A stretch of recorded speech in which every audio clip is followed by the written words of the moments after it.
Hi everyone, it's Carol here, the founder of the Sleep Success Academy. And in today's video, I wanted to talk about how people spend so much time in bed trying to get more sleep, but all they're actually doing is actually depleting their sleep drive and creating lighter sleep for themselves. Therefore, they can never get into that deep sleep. I know I used to do the same. I do this work today and I create these videos today because I did not know that fixing my sleep was something that I could do. I was always looking for things outside of me and looking for like sleeping pills or dark shades in the bedroom or not sleeping with my husband because he snored. So his snoring was keeping me awake or blaming him for my lack of sleep, which had nothing to do with him. It was that my nervous system was in hyperarousal and my mind couldn't stop. But I also had really bad sleep habits.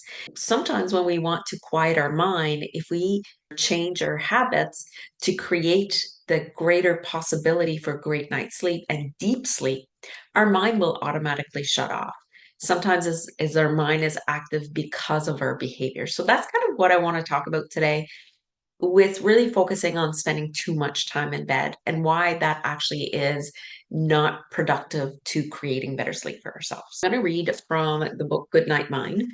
I always say that I like sleep books. Obviously, I read them to do this work, but you have to read them and be careful about the mindset it can do. And I'll actually read I put the glasses to read a little part that I wasn't going to read today, but I'm going to read it now because in this book, so it's written by Colleen E. Carney.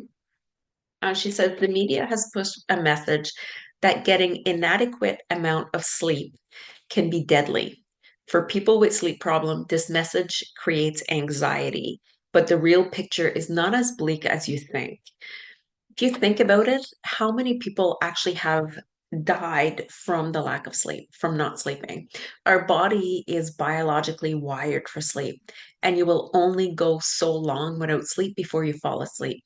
What keeps us awake is that our arousal system can be up. So, as much as I'm going to share things today on how to help yourself, educate yourself on your sleep system and how to create deeper sleep, I understand that when you are in stressful events, all of this, when I use a bad word, it's all bullshit.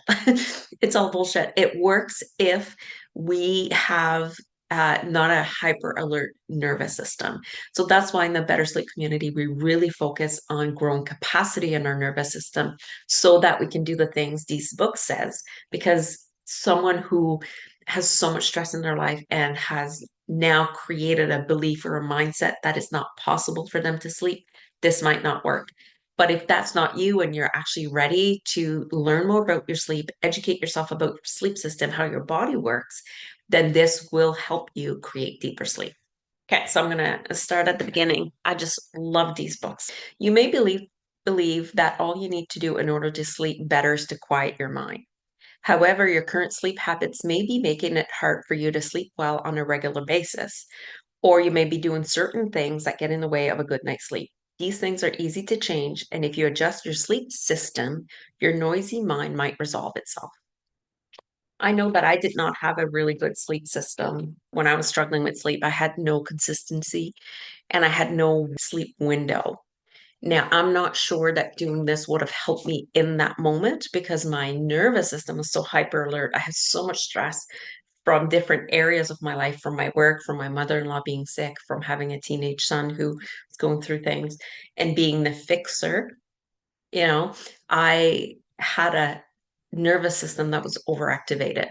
But once I got through that and I started being able to do this, this is what really changed my ability to create deeper sleep for myself. Know how your sleep system works is what they're saying, because there's two systems that work together to produce sleep. We're talking about the body clock and the sleep driver. So first, the body clock. The body clock, also called the circadian system, controls when you feel sleepy and when you feel alert. So during the day, the body clock produces chemical signals that make you feel alert, and by evening, the signals fade away. This means there's a nighttime window in which it is optimal for your sleep, and this sleep window remains somewhat fixed unless something changes the system. And we know that what could change the system is a stressful day or just a lot of stuff happening that we can't control.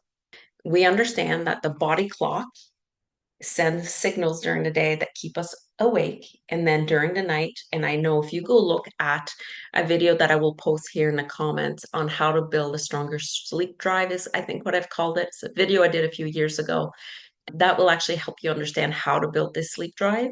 And I talk about, having a consistent bedtime schedule in there as well.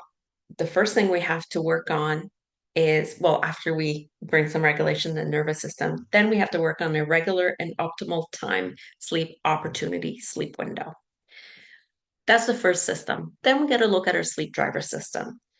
So this sleep is controlled by a sleep driver system called the homeostatic system. The sleep driver system balances sleep and wakefulness. It builds a drive for deep sleep from the moment you are awake and out of bed.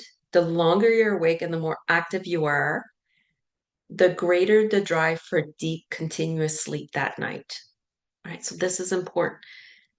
The longer you are awake and the more active you are, the greater the drive for deep, continuous sleep. So if you're staying in bed for 10, 12 hours and you're not actually sleeping, but you're depleting your sleep drive, and then you don't have the greatest drive for this good sleep. So when you are sleep deprived, the drive becomes increasingly intense, but alerting signals from the body clock can still enable you to function during the day, which this is why we can have a little bit of sleep and still function the next day. Nonetheless, when given the chance to sleep after you've been building sleep drive, you will sleep more deeply. This is the build-in process that makes up for poor sleep.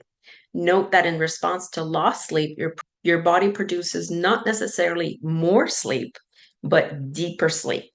Deeper sleep helps you feel more rested after periods of sleep deprivation. Being physically inactive and spending a lot of time in bed keeps your sleep drive from building. So that's why I don't want you to spend all this time in bed trying to sleep, trying to force sleep, because it's not going to work. And you're just not going to have enough sleep drive to then be able to fall asleep the next night.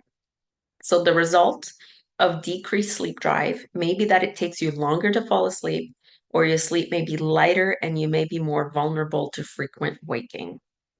Saying all this is great, and reading this out of the sleep book is great. However, what I find sometimes that happens is that it makes us feel like there's something wrong with us that we can't actually stay out of bed, or we're so desperate for sleep that we end up sleeping longer and depleting our sleep drive. So this is where tapping comes in for me. This is where a community of like-minded people that understand the struggles, that is because it's not that easy to get out of bed. I know, like when I have a bad night's sleep, I want to stay in bed longer the next day.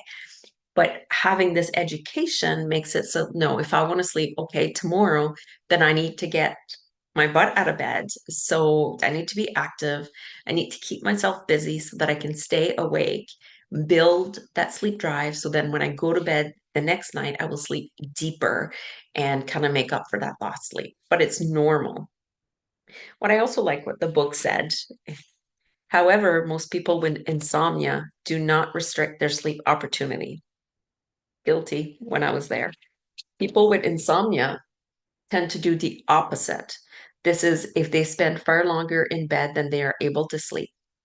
Moreover, people with insomnia often sleep a normal length of time. On average, they tend to produce 6 hours or more of sleep, which is enough for us to function. So even though it may take them longer to fall asleep, or they may wake up for longer during the night. So even though, like, maybe out of those 8, 9 hours we're in bed, we're still getting our 6 hours of sleep. That is enough for us to function. 7.5 is better, but not for everybody, right? Like the last video I did, I talk about we don't all wear the same size of shoes. Therefore, why do we expect everybody to sleep the same amount of hours? If you want to go check out, that was last week's video. Just check that out and see where I talk about that. But if we know that a good night's sleep is anywhere between 3 hours to 10 hours, believe it or not. And we know that we spend, say, 6 hours in bed and we're sleeping really good for 5 of those hours, like a deep sleep. That deep sleep is the quality of the sleep is way better than the quantity of the sleep. So they do have a good rule of thumb is that you should sleep for about 85% of the time that you're in bed. So you can use a sleep diary to help you figure out your average percentage. So if you look at the video that I did on how to build a stronger sleep drive, I actually talk about that sleep diary in there. If you're sleeping more than 95% of time that you're in bed, you may be sleep deprived and may need to allow for more time in bed each night. If you're sleeping for less than 80% of the time that you are in bed, you may be spending too much time in bed. And so it's interesting because from there, it's up to you to figure out and listen to your body to see the amount of sleep that you need. The more you can learn how your body works, how your sleep system works, the more you can then create this optimum sleep window. And the more you'll be able to create the deeper sleep and you'll be more rested and not create all this light sleep that we do when we have insomnia because we're spending too much time in bed. So I hope this video is helpful. I do know that if you have a system that's in hyperarousal, this information is not going to help you because you have to, well, it will help you. It will be part of what you need to do, but it won't be the only thing. You will also need to learn some stress management techniques to allow your nervous system to come back into regulation.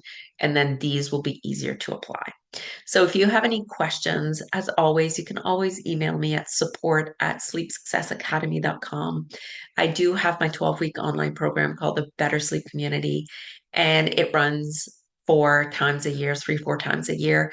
You can join at any time. You don't need to wait for a new intake for it to start. But if you're interested and want to get your sleep under control, just email me and we'll chat and we'll see if it's the right fit for you. That's it for today. And I wish you a great night's sleep tonight because you will do all the things that I talk about and create better sleep for yourself. Bye.